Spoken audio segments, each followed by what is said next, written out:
Hello अस्सलाम वालेकुम। आज मेरो बाबुको बर्थडे।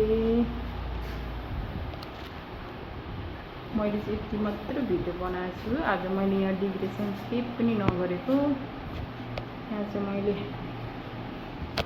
केरा काटेको छु, स्याउ केक चाहिँ आउँदैछ। अनि मैले हलुवा पनि बनाएको छु सुजीको। मेरो बाबुको बर्थडे आज चाहिँ।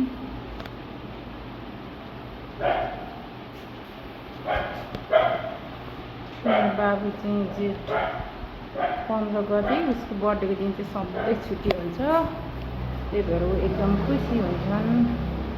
खुसी छ।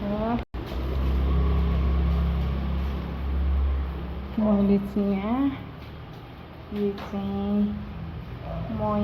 मेरो हस्बेन्डले ल्याउनु भएको खानालाई, गर्मीलाई चाहिँ एकदम राम्रो गर्छ यसले। त्यही भएर म चाहिँ यहाँ सुजीको हलुवा बनाएको छु। हेर्नु एकदम कस्तो राम्रो देखेको छ। अब तर हामीले चाख्न चाहिँ मिल्दैन, कस्तो भयो चाहिँ यो चाहिँ थाहा छैन।